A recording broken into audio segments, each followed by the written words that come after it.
Assalamualaikum dan selamat pagi semua. Cikgu harap semua sihat ya. Cikgu kira ada lagi 2 orang yang belum masuk dan cikgu harap semua boleh kerjasama untuk cuba hubungi mereka berdua, dan hari ini kita akan sambung dengan bab 12 juga, iaitu bab pengendalian data. Kamu semua boleh buka muka surat 264. Okey, untuk hari ini sebelum cikgu teruskan pembelajaran ini, cikgu nak kita ulang kaji sikit dulu pembelajaran minggu lepas. Okey, kalau boleh cikgu nak tahu diorang jadikan wakil kelas kita untuk ceritakan apa yang kamu ingat dan mengumpul data dan jadual kekerapan. Okey, terima kasih Syasha. Betul, untuk kaedah pengumpulan data kita ada 4, iaitu temu bual, tinjauan, pemerhatian dan eksperimen. Dan seterusnya, ada yang nak bantu tak dari segi jadual kekerapan? Ya, tepat sekali ada, kerana jadual kekerapan perlu buat jadual, buat gundalan dia dan seterusnya kira kekerapan berdasarkan gundalan. Okey, seterusnya cikgu akan terus masuk kepada topik hari ini. Terima kasih kepada wakil Syasha dan Ada. Okey, hari ini objektif sebenar adalah kita akan belajar untuk membina perwakilan data, menukar perwakilan data dan mentafsir perwakilan data. Okey, untuk membina perwakilan data, sebelum kita bina perwakilan data, cikgu nak tanya awak, tahu tak apa tu perwakilan data? Okey, tak apa. Untuk perwakilan data ni, cikgu nak share. Untuk perwakilan data, sebenarnya terdapat 5 jenis perwakilan data, iaitu yang pertama adalah carta palang. Carta palang ni awak dapat lihat daripada segi terdapat tiang-tiang yang menyerupai palang di sini. Yang kedua adalah carta pai. Kau nak ikutkan sebab bulatan dia seperti betul pai. Jadi kita panggil dia carta pai. Seterusnya adalah graf garis. Graf garis ni sebab kita ada membuat garis yang menyambungkan titik-titik ini. Yang keempat adalah plot titik, di mana terdapat titik-titik yang kita plot di atas garisan ini. Dan yang terakhir adalah plot batang dan daun. Dan yang paling penting dalam plot batang dan daun ni kena ada kekunci. Kekunci ni berdasarkan batang dan daun yang awak bina nanti. Jadinya awak telah fahamkan sedikit sebanyak daripada contoh perwakilan data. Jadi hari ini kita akan membina semua perwakilan-perwakilan data ini. Okay, kita akan bermula dengan perwakilan yang pertama, iaitu carta palang. Terlupa nak tanya, semua ada bawa tak kertas graf? Sebab kalau tak ada, cikgu akan bagi kertas graf ini. Okey, tak apa. Cikgu faham sebab sekarang masih PKP dan sukar untuk kamu mendapatkan kertas graf dan sebagainya. Jadi cikgu akan bagi kertas graf ini secara online. Okey, sekejap ya. Dipanggil juga kertas graf virtual. Kamu semua boleh guna kertas graf yang virtual ni bagi siapa yang tiada kertas graf. Okey, seterusnya buka balik buku teks kamu, muka surat 268. Okey, sebab hari ini kita akan belajar membina perwakilan data. Yang pertama adalah carta palang. Okey. Yang pertama kita akan membina carta palang. Apa yang perlu dalam carta palang? Yang pertama kita mestilah mempunyai satu jadual kekerapan seperti ini. Okey, langkah yang pertama kita haruslah melukis paksi, mengufuk dan mencancang. Okey, cikgu akan bina paksi mencancang dan ini adalah paksi mengufuk cikgu. Semua berdapat ikut dan pastikan kamu buat anak panah di hujung setiap paksi ni, kerana ini menunjukkan dia adalah sebuah paksi dan bukannya garis lurus. Okey, setelah siap lukis paksi, yang kedua kita kena pilih satu paksi untuk menandakan skala yang sesuai dan labelkan paksi itu dengan bilangan murid dan jenis aktiviti. Okey, kita kena pilih yang mana kita nak buat paksi kekerapan dan mana nak tulis aktiviti. Kita boleh je pilih yang mana satu sebab kita boleh je buat carta palang secara mendatar ataupun menegak. Jadi cikgu lebih suka carta palang yang menegak. Jadi pastikan kamu buat juga ini sebagai tanda nilai dia berapa. Kamu sama-sama je buat, jangan tak buat. Sebab nanti kena ada nilai sifar kita ya. Sifar 2 ya. Dan pastikan juga kamu tulis kat bawah ni apa ya.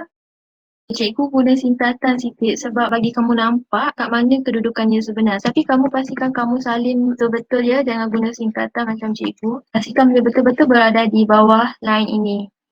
Lepas tu kita kena lukis palang supaya tingginya sepadan dengan jadual kekerapan. Okey, yang membaca berapa kekerapan dia? Okey, betul 8. Jadi kita akan gunakan daripada 8 ini, kita buat ambil garis terus ke bawah untuk membina 8. Yang kedua, menonton televisyen kita ada 9. Jadi 9 ni antara 8 dengan 10. Jadi letak kat tengah-tengah. Tengok betul-betul kat tengah-tengah dia. Okey, dah siap. Sebelum tu kita lupa tulis tajuk carta palang, iaitu langkah terakhir. Apa tajuk langkah carta palang kita? Siapa dapat teka? Betul. Tapi kurang tepat tau. Aktiviti apa? Aktiviti masa lapang. Okay. Kat sini jangan lupa tulis. Dia punya menunjuk ke kerapan. Kat sini, cikgu besarkan sikit ya. Sebab tak nampak nanti. Activity. Okay. Kiranya carta hafalan kita dah siap. Seterusnya, kita akan belajar tentang muka-muka surat seterusnya. Kita akan belajar menggunakan membina carta hafal. Untuk carta hafal ni, sebenarnya kena menggunakan jangka sudut. Dan cikgu tak dapat mengukur menggunakan jangka sudut. Cikgu akan bagi video nanti di dalam grup WhatsApp. Jadi hari ni kita tak akan buat carta hafal. Okay, sebenarnya kita akan pergi kepada graf garis di mana kita akan membina graf garis. Okay, sebelum cikgu mulakan lukis graf garis, cikgu nak save dulu semua ni. Okay, sebenarnya kita teruskan dengan graf garis kita. Okay, untuk membina graf garis, kita ada berapa? Kita kena ada lukis paksi, mencancang dan mengufuk. Untuk melukis graf garis, kita kena ada dulu paksi, mencancang dan mengufuk. Di mana cikgu nak buat ni. Okay, pastikan ada error. Cikgu terpaksa letakkan jarak yang dekat sebab cikgu punya kertas graf ni kecil je. Kalau cikgu besarkan nanti kamu semua tak nampak soalan. Okay. Dan seterusnya kita kena pilih skala yang seragam. Macam mana cikgu ajar pilih skala yang seragam tadi? Okay, betul. Okay, kalau kat sini beza setiap garis tu adalah hanya 0.2. Jadi cikgu akan mulakan dengan 37 sebab nilai yang paling kecil adalah 37.5 adalah nilai yang paling kecil. Jadi cikgu akan mulakan dengan 37.4. Kat sini kita mulakan dengan, kita tengok balik nilai yang terkecil dia berapa. Sifir berapa kita boleh guna? Okay, kita boleh guna sifir 2 maupun sifir 1 sampai 10. Cikgu guna sifir 1 lah, senang nampak. Okay, seterusnya lepas cikgu dah siap lukis paksi, mencancang dan mengufuk, kita kena perlu buat apa? Tengok balik, pilih skala yang seragam dan sesuai. Dah pilih paksi mencancang mewakili data, paksi mengufuk mewakili tempoh masa. Okay, kita dah buat. Lepas tu kita kena plotkan titik-titik dan sambungkan menjadi garis lurus. Okay, sekarang kita kena plotkan titik. Satu adalah 37.8 kat sini. Okay, kamu nampak tak cikgu plot sebenarnya ni? Cikgu besarkan sikit je. Okay, nampak kan cikgu ni plot sini, sini, sini, sini, sini. Sekarang kita sambung je setiap titik ni membentuk sebuah garisan. Okay, dah siap. Jadi, bila dah siap semua garis ni disambungkan, kita kena buat apa? Kita baca balik langkah seterusnya adalah tulis tajuk dan garaf garis lurus. Okey, tajuk dia, apa tajuk ni? Kita tengok balik kat ni. Jadual berikut menunjukkan suhu pesakit dalam tempoh masa tertentu. Okay, jadi graf ini adalah suhu pesakit. Okey, kat sini kita ada suhu. Kat sini kita ada waktu. Okay, kiranya graf kita dah siap. Cikgu ada perasaan, cikgu ada tinggal satu benda. Kamu rasa apa? Okey, betul, cikgu tinggal kosong kat bawah ni. Dah siap, ada soalan lagi nak tanya pasal graf garis ni? Okay, untuk Z ni sebenarnya dia menunjukkan dia ada, kita langkau daripada kosong terus ke 37.2. Dia langkau, jadi kita kena lukis Z kat sini. Tapi kadang-kadang tak perlu lukis pun tak apa. Maksudnya kita masuk kepada plot titik. Okay, untuk lukis plot titik, kita tengok balik tab dia macam mana. Untuk membina plot titik, kita, cikgu save yang ni dulu. Okay, save NG. Okay, dah save. Okay, cikgu new. Untuk lukis plot titik ni, kita hanya memerlukan satu garis nombor yang mengufuk bagi meliputi julat setiap data yang diberikan. Okay, kita kena lukis garis mengufuk. Kamu lukis je garis mengufuk. Pastikan juga di window setiap ni kena ada dia nak panah. Okay, bila dah nak panah, kita kena buat macam tadi. Kena ada tanda untuk nombor. Okay, lepas kita dah lukis, kena tulis kat sini. Okay, julat dia cikgu nak ambil julat daripada 21 hingga 25 sahaja. Cikgu tak nak yang bawah daripada 21. Jadi cikgu akan mulakan nilai cikgu dengan nombor 20 sebab cikgu ambil 21. 20, 21. Okay, lepas kita dah tulis julat ni, kita kena plotkan data sepadan dengan nilai yang diberikan. Jadi kita kira tau ada berapa. Okay, kita mulakan dengan 20. 20 tak ada, 21 ada 1. Kita plotkan titik. Cikgu akan guna circle sebab nak bagi awak nampak. 21 ada 1. 22 ada 22, 22. 22 ada 1, 22 ada 2. Kita dah plot je macam biasa. Cikgu tak nak kau buat bulat-bulat macam ni. Cikgu nak awak semua buat titik seperti mana yang dalam buku ni. Cikgu tak boleh nak buat titik. Kalau cikgu buat titik nanti kamu semua tak nampak. Jadi tak ada je bulat-bulat yang gelembung macam ni. Pastikan titik-titik je. Kita tertinggal lagi tulis tajuk. Tajuk dia adalah masa rawatan pergigian. Yang kat bawah ini adalah tunjukkan adalah masa dalam minit. Graf kita dah siap. Pastikan bulat ni dalam bentuk titik ya. Okay. Khususnya kita akan belajar tentang untuk membina blok batang dan daun.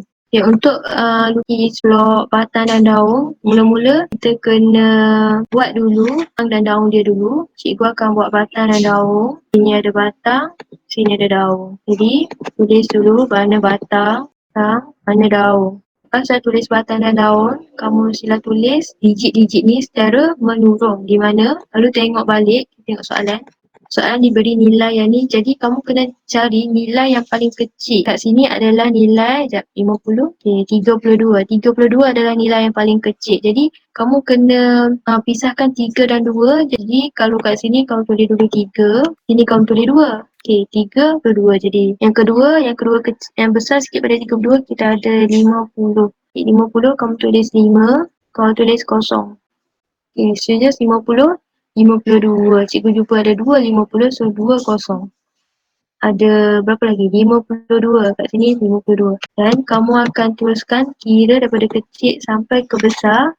Dan kita ada tajuk dia adalah markah dan matematik. Kunci ni adalah makna daripada apa yang kamu nak baca balik daripada markah ujian matematik ini. Jadi 32 ni adalah 3 di bahagian batang, 2 di bahagian daun adalah bermakna 32 markah. Jadi ini adalah kunci. Pastikan kunci anda berada dalam kotak. Dan kita punya blok batang daun dah siap. Seterusnya kita akan teruskan dengan pembelajaran objektif kedua, iaitu bagi menukar perwakilan data kepada perwakilan lain. Contohnya, daripada kita tengok buku teks ya, buka muka surat 256. Cara rumusannya, kalau kita ada graf palang, kita hanya boleh tukar kepada graf garis dan sebaliknya juga. Dan untuk blok batang dan daun, kita hanya boleh tukar pada blok titik sahaja. Seterusnya, kita akan masuk kepada objektif pembelajaran ketiga hari ini, iaitu bagi mentaksir perwakilan data. Okay, untuk mentaksir perwakilan data, kita kena baca apa itu data ini yang dimasukkan. Sebagai contoh, cikgu akan ambil contoh 13 ini. Dia kata menunjukkan tinggi 50 orang murid perempuan. Okey, ini adalah semua tinggi 50 orang murid perempuan. Yang pertama, kita hanya perlu cari bilangan murid perempuan yang mempunyai tinggi 150 cm hingga 159 cm. Okey, berdasarkan histogram ni, kita tak perlu pun baca atau kira apa-apa. Kita hanya perlu tengok daripada histogram ini. Okay, untuk cari bilangan murid tinggi 155 hingga 159, kita tengok dulu range dia kat mana. 159, 155 kat sini hingga 159. Okey, dia kat sini, so tinggi ni dekat letakkan pembaris dan kira daripada sini ke sini dan kita akan dapat 10. Jadi maknanya kekerapan dia adalah 10 dan 10 orang murid perempuan. Yang kedua adalah murid perempuan mempunyai tinggi 160 cm dan ke atas layak untuk mempunyai pasukan bola tampar. Cari bilangan murid perempuan yang layak untuk menyertai bola tampar. Okay, untuk sertai bola tampar ni, kita kena ada tinggi 160 cm dan ke atas. Jadi, kita tengok dulu yang mana kat 160 cm. Okey, sini adalah 160 cm dan kalau kat bawah-bawah ni semuanya lebih bawah daripada 160 cm. Jadi, bermakna kita kena tengok letakkan pembaris kamu sampai ke sini dan kita akan dapat markah 3 orang perempuan. Okey, yang kedua adalah dengan memerhatikan bentuk histogram, buat inference tentang taburan tinggi murid perempuan. Okey, untuk membuat inference, kamu kena tengok balik pada histogram ni dan kamu boleh membuat inference kat mana-mana yang kamu suka. Contohnya, kamu boleh mengatakan pelajar yang paling sikit adalah di antara tinggi 160 hingga 164 iaitu hanya 3 orang pelajar. Ataupun kamu boleh baca kat sini, kebanyakan pelajar adalah kebanyakan pelajar perempuan mempunyai tinggi 150 hingga 154. Kamu boleh je pilih yang mana-mana, tapi sebaik-baiknya kamu pilih carta yang paling tinggi ataupun yang paling rendah. Biasanya kita dah selesai, jadinya cikgu nak minta seorang dua daripada kamu untuk membuat rumusan daripada pembelajaran kita hari ini. Okey, tepat sekali rumusan yang diberi oleh Shasha. Kita hari ini telah belajar lukis 5 graf yang dinyatakan oleh Shasha tadi, dan kita juga telah belajar untuk mentaksir perwakilan data dan juga menukar perwakilan data. Okay, kiranya syllabus kita untuk hari ini telah habis untuk bab 12. Okay, sebelum habis bab 12 ni, cikgu nak tanya, kamu nak cikgu bagi latihan melalui buku teks ataupun nak bagi game? Jadi majoriti daripada kamu ingin membuat latihan melalui game. Cikgu akan bagi satu game. Okay, ini adalah game pengendalian data ataupun data handling melalui quizzes. Okay, cikgu akan letak dekat chat box. Okay, cikgu dah letak kat sini. Nanti kamu tekan je link ni dan main seperti selalu. Cikgu nak kamu screenshot sebagai bukti dan hantar kepada cikgu. Cikgu nak buat penilaian daripada segi pemahaman kamu. So, cikgu nak infokan nanti cikgu akan hantar semua link quizzes dan gambar-gambar hantarkan dalam grup WhatsApp. Nanti kamu boleh rujuk dalam grup WhatsApp. Sekiranya ada apa-apa persoalan yang tidak difahami, kamu boleh WhatsApp cikgu personal ataupun tanya terus dalam grup WhatsApp kita. Kiranya sampai di sini saja. Sekian, terima kasih. Semoga kita berjumpa lagi.